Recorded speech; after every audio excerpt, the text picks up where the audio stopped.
আজ দাঁড়িয়েছি। হয়তো আমার কথা অনেক লম্বা, আমি জানি না আপনি আমাকে সময় দিবেন কিনা, কিন্তু আমি বলতে চাই মাননীয় স্পিকার, আমরা যেই জায়গা থেকে দাঁড়িয়েছি, বাংলার 30 থেকে 40 লক্ষ ওলামায়ে কেরাম আমাদের দিকে তাকিয়ে রয়েছে, কারণ তাদের কণ্ঠ, তাদের সে আওয়াজগুলো আমরা যেন জাতীয় সংসদ থেকে দিতে পারি।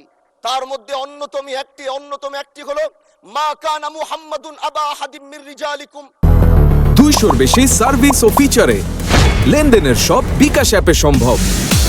ওয়ালাকির রাসূলুল্লাহি ওয়া খাতামান নাবিয়্যিন ওয়া কানা আল্লাহু বিকুল্লি শাইইন আলিমা।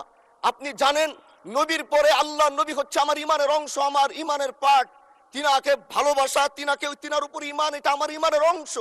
তিনি আমার শেষ নবী, যেটা কোরআন ঘোষণা দিয়েছে। নবীও বলেছে আনা খাতামুন নাবিয়্যিন আলা নাবিয়্যা বাদি, আমি শেষ নবী, আমার পরে কোনো নবী আসবে না। কিন্তু মাননীয় স্পিকার, দুঃখের সাথে বলতে হয়, বাংলাদেশে এরকম একটি পার্ট রয়েছে, যেই পার্টের এক অংশ মানুষ, তারা নবীকে অস্বীকার করে, তারা মুসলমান দাবি করে।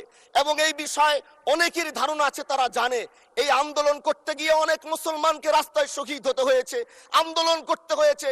স্বাধীনতার পর থেকে আজও সে আন্দোলন চলছে, কিন্তু আজও পর্যন্ত সেটা পাইনি। আমি মাননীয় প্রধানমন্ত্রীকে বলবো, আপনি বাংলাদেশে একটি ইতিহাস রচনা করে যাবেন। আপনার মাধ্যমে যদি এটা স্বীকৃতি পায়, যারা নবীকে অস্বীকার করে তারা কোনোদিন মুসলমান থাকতে পারে না, এটা আইনের মাধ্যমে, এটা বাংলাদেশের পার্লামেন্ট থেকে ঘোষণা হবে, সেটা আমরা চাই। মাননীয় স্পিকার, আরেকটি কথা, আপনি জানেন আমরা আমাদের নবীকে সবচেয়ে বেশি ভালোবাসি, যিনি আখিরি নবী, যাকে বলা হয়েছে ওয়ামা আরসালনাকা ইল্লা রাহমাতাল লিল আলামিন।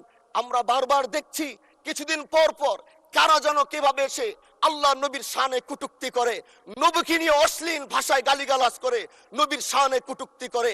এই আন্দোলন, এই সংগ্রাম করতে গিয়ে আপনিও মাননীয় স্পিকার দেখেছেন, রাস্তাঘাটে আন্দোলন করতে গিয়ে কত মানুষ মৃত্যুবরণ করেছে।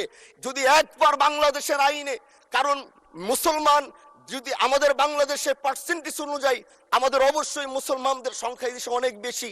আমরা তো অন্য কিছু চাচ্ছি না। এই দেশের মানুষ নামাজ না পড়লেও যদি কেউ নবীকে কটূক্তি করে, তার কলিজা ছিঁড়ে যায়, সে রাজপথে নেমে যায়। আমি বলবো, যারা নবীকে কটূক্তি করে, নবীর নামে গালিগালাজ করে, এদের মৃত্যুদণ্ড, এই আইনটাও যেন বাংলাদেশের এই সংসদ থেকে পাশ করা হয়।